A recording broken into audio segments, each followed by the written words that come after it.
你好，我是郭文吉，欢迎收看成大医院电视健康讲座。少子女化也是台湾严重的国安问题，除了大家不敢生、不想生也好，另外晚婚不孕都是造成的原因哦。当然，如何避免女性朋友的生殖力提早衰竭，进一步来保护，我们今天都要一一来分享。那这一节节目很重要，除了提醒所有女性朋友，当然所有男性朋友也要一起来关心哦。在节目现场为大家邀请到成大医院妇产部主治医师陈达生陈医师，有请陈医师先跟观众问好。主持人好，各位观众大家好，我是成大医院妇产科陈达生医师。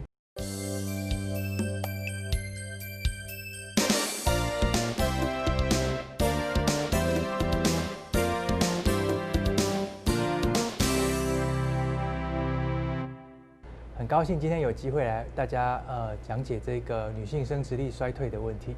好，那我们直接进入今天的主题哦。那随着现代人压力越来越大，以及环境荷尔蒙影响哦，那就医生您所掌握到的资讯，因为这个生殖力衰退，然后来求诊病人比例是不是有上升的一个现象？的确我们的社会的形态改变。对，以前的人呢都说五子登科，可能就先把那个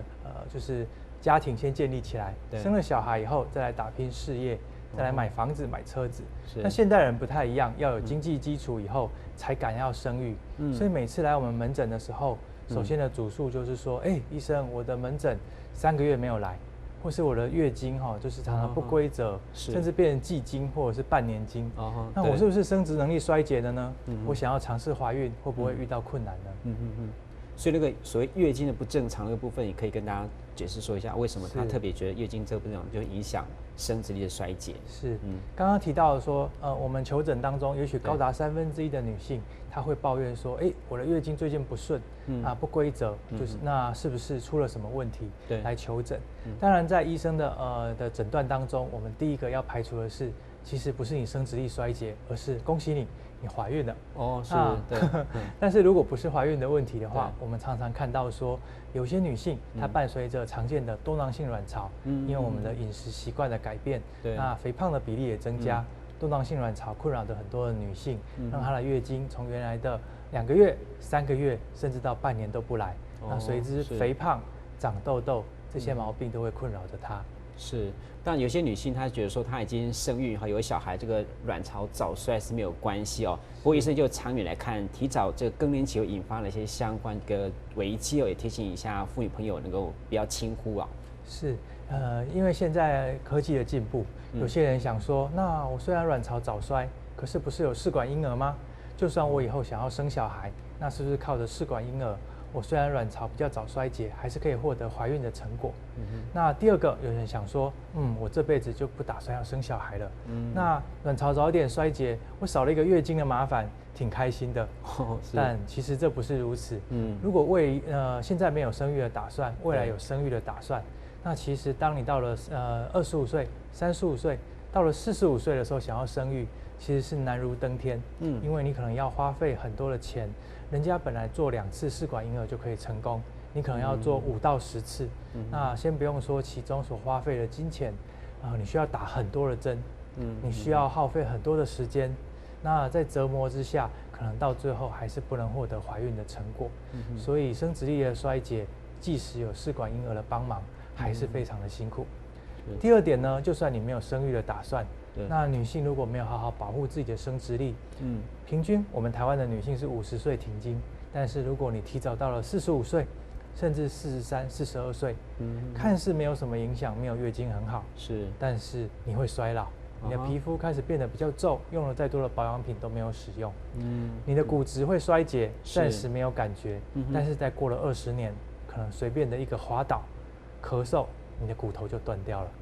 就只能落得卧床的命运。第三个呢，你的女生比起男生有了雌激素，有月经来保护她的心血管的健康，让她不会得到中风或心肌梗塞。但是当你提早了停经，生殖力的衰竭就会让你产生提早的心肌梗塞、衰竭、中风，那到最后可能会有死亡的结果。所以看似生殖力衰竭只是为了生育的人做准备，其实不然。我们的生殖力涉及到了2个，一个就是生育下一代，第二个就是维持身体荷尔蒙的正常功能。如果提早衰竭，这2个都会影响到我们的身体健康。是，这个影响真的是很大哦，所以要特别要注意哦。我这边有个个案跟大家分享哦，就是才刚到40岁的职业妇女，那因为家庭事业两头烧，所以压力爆表。一开始她也是月经不稳定，到最后是月经完全都没有来哦。她原本是以为是再次怀孕或者说经期不顺，但最后时间过去，月经还是没有来，而且呢脾气越来越暴躁，那也有出现频尿或健忘等症状哦。那最后诊断证实是早发性的卵巢衰竭哦，所以医生哪些人有可能是这个生殖力提早衰竭的高险群，或是造成这个早衰的一个重要原因？是，早发性的卵巢衰竭，意思就是说，我们平均每个女性到了50岁才停经，是，但是如果说她提早到45岁之前，月经就不来，或是如主持人所说的，她已经有一些快要停经的症状了，那其实她可能第一个，她的基因本身就带有问题的基因。了解。那也许回过头去问她的妈妈、她的姐姐，也许也是如此早停经的族群，所以这些人要特别的注意自己遗传因素。遗传因素。第二个部分，我们现代人也许我们的食物是非常的充裕的，但是食物的品质与健康，我们却没有特别的注意的话，这些常见的化妆品、常见的一些含糖饮料，是，或者是坐在办公室都不运动的生活形态，可能就会让我们的生殖力比一般的女性提早衰竭。是，所以这个就是可能为什么会主持人提到的，她的月经都不来，会不会是卵巢提早衰竭的可能原因？那体重过轻是不是也是一个因素？是，有体重过轻的女性，她的月经可能会不来，那这也是一个造成她的生殖力衰退的一个重要的因素。就刚刚例子来讲，像是压力也是个非常重要的原因，对。是，我们常常会提到说月经不来的女性，那我们就会请问她压力、工作、饮食、睡眠是不是最近都正常？如果不正常的话，她的月经可能就会来得不顺。月经是一个很好的健康的指标，不需要医生检测，自己也会知道。是，那为什么说连空气污染都会造成？是，这是这个证实的。近年来国人都很注意这空气污染的问题。是，不只是如此，我们在很多医学文献报道上面发现说，空气不好的状况之下，我们的卵巢也会吸收到这些毒素。那慢性的发炎之下，可以让我们的女性的卵巢慢慢的衰竭。所以说，同样本来应该50岁停经的，在比较污染的区域，不管是空气污染，还是你的工作场所有一些环境的荷尔蒙，或者是你的化妆品，这些东西都可能让你的卵巢比别人提早衰竭。好了，针对这个化妆品或者是塑化剂的影响，我们待会会再跟各位朋友再做个说明哦。那另外有可能会接受治疗造成的伤害也是吗？是，对，有一些女性，尤其像我们医学中心会接受到很多的女性，她得到乳癌。乳癌是我们8个女性有1个就会在一辈子得到乳癌。那在台湾呢，一年大概会有1000位女性是那个40岁以下的乳癌。是在医学中心求医的时候，那按照现在的国际标准跟我们的医疗上的正确的处置，我们会询问她说，你有没有考虑要保存你的生殖功能？是，这其中的原因就是因为我们卵巢的治疗，我们乳癌的治疗会使用化学治疗药物。对，化学治疗药物它杀死了肿瘤细胞，也把你珍贵的卵巢的生殖细胞受到了伤害。是，所以这些女性呢，她就是一个卵巢早点衰竭的高危险群。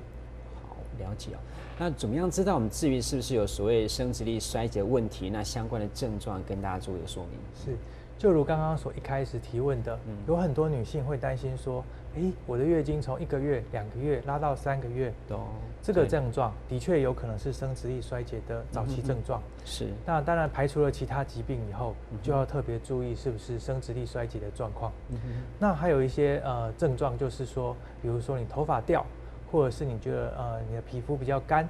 或者是说月经还没来就开始小小的点状出血，这些也是卵巢早点衰竭的可能症状。是，或者是你尝试怀孕，经过了6个月，经过了1年都没有消息，那可能就是发生了早期症状。所以有些可以我们自己日常生活来评估检测哦。那如果要进一步做一些功能性的检测，我们一般医生会怎么做？是。很多的人除了说来就医以外，对，最常见在我们门诊看到的是怀孕的夫妻。是，那也许一个37岁，一个38岁，已经过了我们35岁生殖力开始下降的年纪了。那他们来门诊来问的第一句话就是说，医生，我想要做所谓的婚前健检，或受孕前健检，是，这是一个很好的途径。啊在这样的健检之下，通常一般来讲，除了身体的肝肾功能、心血管的检查以外，其实还很重要的就是加做生殖力的筛检检查。那对于一个超过35岁的人，他因为年龄的因素，对，可能是因为生殖力下降，会让这个怀孕的计划受到阻碍。那我们在婚前健检的时候，可以借由一些生殖力的检查，看看说我们的生殖力是高于平均，还是跟别人一样，还是已经不太行了，因为过去的生活形态或者是饮食习惯的关系降低了，那可能就要及早做拯救。你这个所谓的功能性的检测，算是也是侵入性吗？有没有什么？它是靠抽血就可以了。抽血就可以。是 OK。好，那一般提到说，刚才提到卵巢功能如果衰退，那到衰竭大概多久时间可以我们早期介入治疗？卵巢衰竭的话，我们一般刚刚提到卵巢的功能分为生殖，或者是身体的荷尔蒙的影响。如果有生殖打算的夫妇，对，那我们会建议他说可以先尝试怀孕3个月到6个月，先自然受孕看看。是。那除非一些很特殊的案例，它的卵巢指标已经降到了非常低，我们认为自然怀孕是相当困难，不然可以尝试3个月以后没有消息，求助于生殖不孕症的专科。是，那生殖不孕症专科的医师知道你的卵巢功能不足，我们会外加药物，让它的卵子更容易产生，那可以更早获得好消息。是，那对于说如果没有生育打算的女性呢，那我们就会发现说月经提早不来，我们用外加的荷尔蒙补充，让刚刚提到的心血管疾病、骨质疏松在这个时候不会发生，那就可以长保未来20-30年以后的健康。是。那我想卵巢是女性最大的资产但是根据这个生殖医学中心的资料显示大部分的这个女性并不了解自己卵巢的功能，大概10位30岁以下女性当中就有1个卵巢功能已经老化到40岁所以我们也谈一下这个冷冻卵子是什么，为了帮助这一线生计女性有什么样的帮忙？对。随着现在的新闻媒体的大量的传播，还有这个冷冻卵子科技的进步，对，很多民众会在新闻当中可以收到很多相关的资讯。冷冻卵子呢，它就是把我们的卵子在还没衰竭之前，或者是即将衰竭，把它取出来，然后把它放到液态氮桶里面去，是，然后做保存。那这个保存时间它可以超过10年以上。因为这个卵子丢在液态氮桶里面，就直接冻龄在里面了。当你到45岁、50岁那个时候，才有生育的打算的时候，是这个卵子可以回温，然后重新放到你的身体。就算在台湾就已经有60几岁，至少有两个人的案例在新闻上告诉大家说，就算你60几岁，你也是可以尝试怀孕的。是，所以这个冷冻卵子它主要拯救的就是当我们生殖力衰竭，或者是刚刚提到的。已经要接受一些乳癌的特别的治疗，对，怕说乳癌的治疗伤害你的卵子，对，那你可以提早把卵子存起来，那当治疗完以后，那你可以把这些需要的卵子，当你想要怀孕的时候，放回你的子宫，就可以得到怀孕的结果。那如果没有做冷冻卵子准备的女性呢，那在卵巢衰竭的时候，却又想要怀孕，这个时候常常刚刚提到的，要花很多的钱，对，去反复的做治疗。或者是到最后只好选择捐卵，就是使用别人的卵子，加上自己配偶的精子，那来做怀孕。当然，这个是一个正确的做法，但是有的人还是希望小孩子的基因有一半是自己的，对，那就要提早做好准备。那冷冻卵子就是近年来一个比较受欢迎的选项。那所以适合冻卵的年龄是怎么样？它也是就提高生育成功的关键吗？是。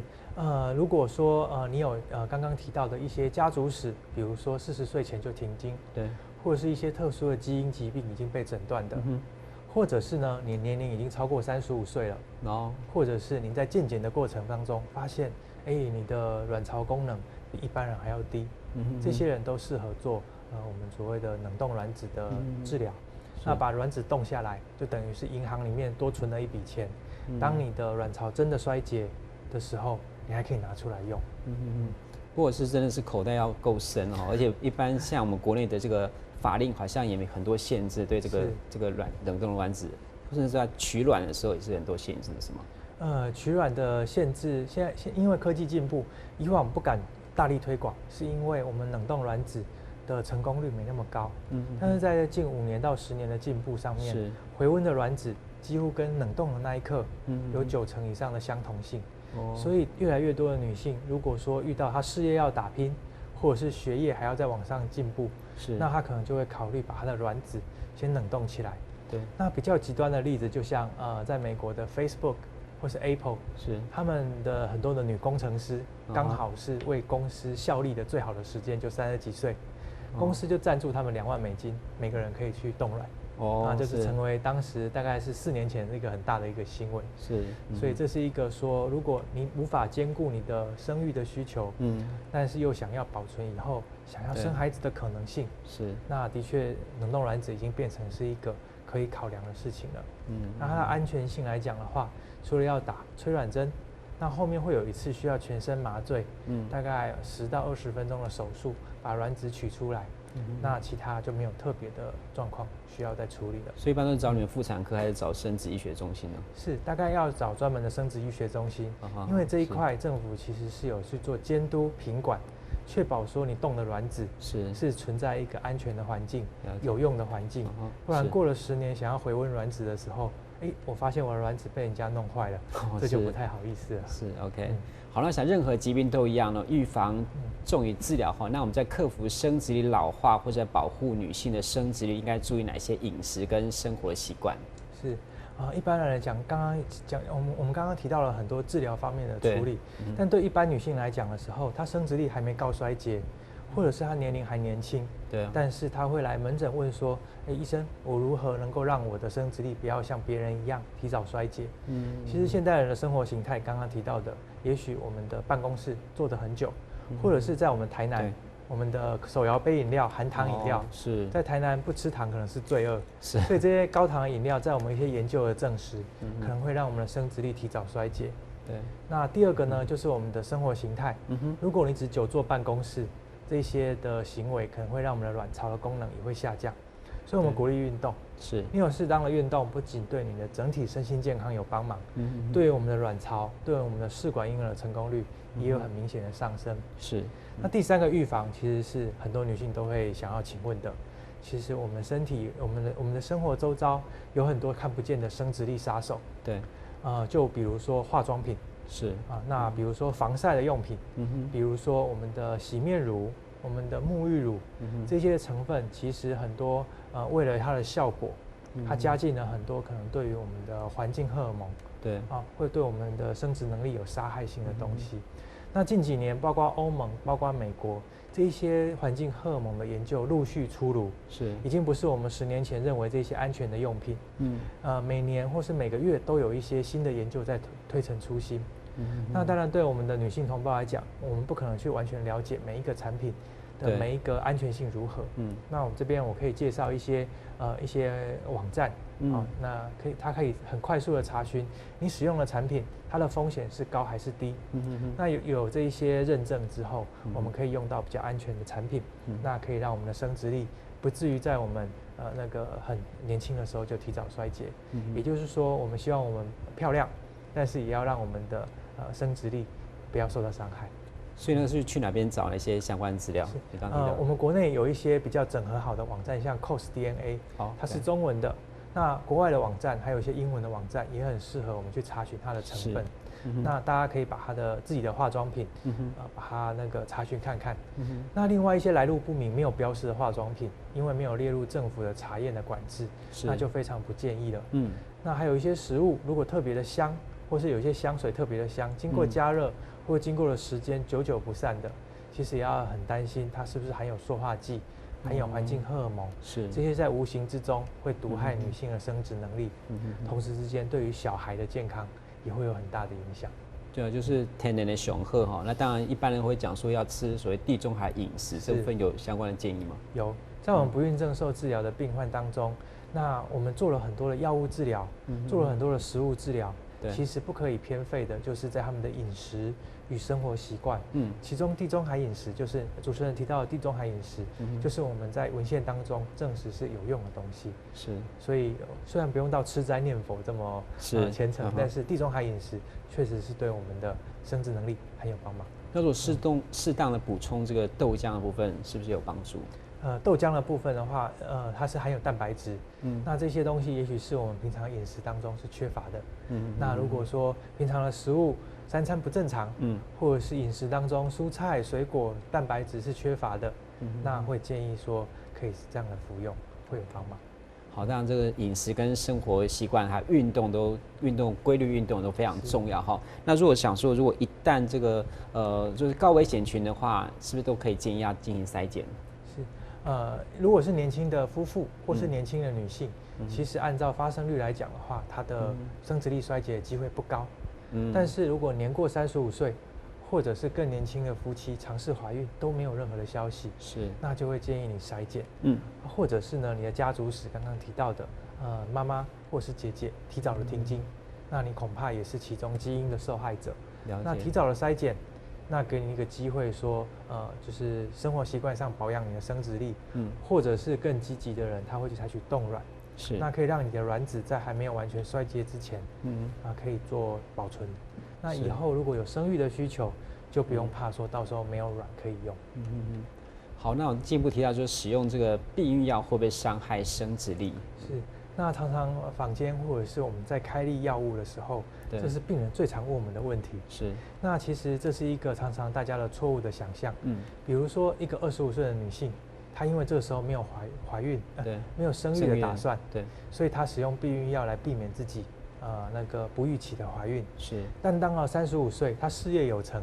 或者是说当她的那个已经婚姻关系已经稳定了，她打算生小孩的时候，不论有没有吃避孕药，在我们的生殖力上面来讲，它已经差一大截了。那在很多的临床研究可以告诉我们，使用避孕药跟不使用避孕药，它的生殖力是没有衰减的。大家会有这样的印象，是因为使用避孕药通常是年轻女性，但是当她不用避孕药的时候，恐怕年龄已经比起之前大了一阵子了。所以她的生殖力衰减，并不是因为避孕药，而是因为年龄。OK， 所以年龄才是主因哦哈。那如果是女性，她要尝试这个怀孕的打算，就马上进行刚刚提到生殖力的检查嘛。先尝试至少6个月正常的性行为。那如果说都没有消息的话，那再来考虑说是不是要做进一步的检查。因为从文献当中你也可以看得到，如果是35岁以下的女性，的夫妻，他们尝试怀孕，其实在1年内成功怀孕的机会高达70%以上。所以他们不用去做筛检。但是随着年纪增加，这个成功率就越来越低。所以我们在这边比较中庸的检查，应该是针对于高危险群，或者是高龄的夫妻，那我们会建议他做筛检。至于年轻的夫妻，大概就可以先尝试。OK， 所以一般人家推广这个婚前健康检查，都是着重在优生保健嘛，然后怀孕的风险。所以刚刚医生提到这个生殖力或者生育的检查，这个需要再推广吗？是，如果是刚刚提到的高危险群，或者是对自己的健康有特别的期待或需求的人，那我们都建议他在所谓的婚前健检或是一般健检的时候，可以跟医生要求加入一些卵巢功能的指标。那可以在一些就是族群当中发现说，原来我是卵巢早衰的受害者，那就可以及早去做准备，免得到时候没有卵子的时候，就会很难治疗了。好，那我们进一步谈一下如何正确来治疗这个卵巢早衰。卵巢早衰呢，最主要常见的问题是刚刚讲到的基因的因素。所以从病史上面，如果你有这个可能性的话，那经过筛检的确是下降了。那目前最好的治疗方法其实就是靠冻卵，冷冻卵子来保存你的卵子。那刚刚提到另一部分没有生育需求的人，如果他已经雌激素下降了，功能下降了，那为了他以后的心血管健康，为了他以后的骨质健康，我们会适度的给予荷尔蒙补充，补足他身体没有的那一部分，那他的身体的健康就能够维持。那第二部分呢，如果是那个有生育需求的人的话，那及早做试管婴儿或者是冷冻卵子，那就可以治疗他卵巢早衰的毛病。那第三部分，如果你是一般没有考虑要冻卵或者是做试管婴儿的族群，那你也可以靠有生活形态、饮食的改变，注意生活当中的塑胶制品与塑化剂，那也可以让你的卵巢保有一定的青春，不会提早遇到早衰的问题。就是除了冻卵之外，没有所谓特别吃什么样的药物或者之类来。目前没有在证实的药物可以把卵巢的功能救回来。我们的卵巢相当的聪明，它从一开始，我们的女性一辈子大概会放出400颗卵子，那每个月会固定放出1颗，那越是好的卵子越早放出来。等到了40岁以后放出来的卵子都是比较差的卵子，所以对于女性来讲的话，目前没有证实很多的药物可以挽救这一个卵子不断被放出去的事实。这医生虽然是妇产科不过根据统计，好像大概有1/4这个不孕的状况，那是男性的关系是，所以医生很多来求诊都是夫妻一起来嘛是，所以有没有特别这些做一些建议有，最常见的迷思就是说女性的生殖力随着随着年龄，女性的生殖力是会衰减的。对。但其实最新的研究已经证实说，男性的生殖力也会随着年龄衰减。对啊。那大家的印象说奇怪，我有听过50岁、60岁的男生，老夫少妻还是能怀孕啊？对。那这里面有没有什么问题呢？其实是有的。因为男生的精子可能是几亿只。虽然里面的精子随着年龄也许已经折腰了90%，但是只要10%的精子是会游动的，它就能够生殖。但是大家不要认为这个是正常的怀孕，因为据证实，就是30岁的女性、30岁的男性跟40岁的男性，他怀孕的小孩的自闭症的比例就高达5倍。所以男生虽然说他高龄的年纪大的男生虽然是能够怀孕，但是他怀孕出来的小孩可能未来会遇到一些自闭症的毛病，这个是国际的文献都已经证实的问题。所以在这个地方，虽然我们的社会形态改变，那个大家越来越晚结婚，也越来越晚生育，但是我们还是要呼吁，我们的人的身体不会随着我们社会形态改变。如果你的年纪越大，不管是男生还是女生，你的生育力都会受到影响，因为你的精子里面的 DNA 它是会破碎的，随着年龄破碎。就算你成功怀孕了，那小孩的健康也是会受到影响。所以男性在哪个阶段也可以要去测验，比如说生育前，或是也要测验所谓的精液品质到底 O 不 OK 吗？是，我们在婚前健检的那个建议当中，如果女性她要做这些相关的检查，我们也会建议男性做一般的精液分析。但男性的精液分析在现行常见的检查当中，没办法去完全知道这个 DNA 的破碎程度。所以我们还是建议男性及早怀孕。那抽烟、喝酒、不良的生活形态，这些都会影响到我们的精子的品质，进而造成我们怀孕的小孩子可能会有一些异常的状况。了解。所以医生还是觉得要倡导所谓的生育力的检查，比这些是不是可以要归纳成所谓健康检查一部分吗？是，它可以成为我们健康检查的一部分。那生活形态也是很重要，而不能只依赖我们医疗上面的帮忙。对，因为现在虽然科技进步，但是对于精子跟卵子的品质，随着年纪的下降，我们并没有很好的治疗方法。是，不管是用这个冻卵方式，或也可能做试管婴儿，试管婴儿部分也可不可以稍微跟大家提醒？是，我们所谓的试管婴儿，就是在于女性如果她的卵子品质不好，对，或是她的卵子产生不出来，我们靠有外加的药物，然后把她的卵子在本来1个月1颗，我们把它制造出10颗到20颗。那因为数量一大，我们就可以挑比较好的卵子。那跟精子受精以后，我们在试管里面去做选择跟培养，那找到一个最好的卵子，再把它放回去你的子宫，那就可以让本来不孕的患者，或是生殖力衰竭的患者，他得到怀孕的机会。所以它生育率其实是比较高的吧？是，但是这个比例呢，随着年龄的上升也是一样。是，就我们所提供的资料上看得出来，35岁的夫妇他不孕症接受试管婴儿的成功率可能高达50%以上，但是到了45岁，几乎可能10%以下。所以你会听到很多的民众艺人，他们也许已经年过40，想要怀孕了，他们发现他们做了10次，甚至做了15次。那挨了上千针，才得到怀孕的结果，其实是非常的辛苦。那其中背后的原因是什么？就是我们的年龄。对 ，OK。那我这边根据2000年的统计台湾出生率就再创新低当然这个生育率持续低是主要原因那不结婚不想生，当然不孕也是关键所以刚刚提到的保护自己的生殖力，那掌握黄金的生育期，那早点生就早点努力那今天非常感谢医师的宝贵经验，也祝大家平安喜乐，我们再会。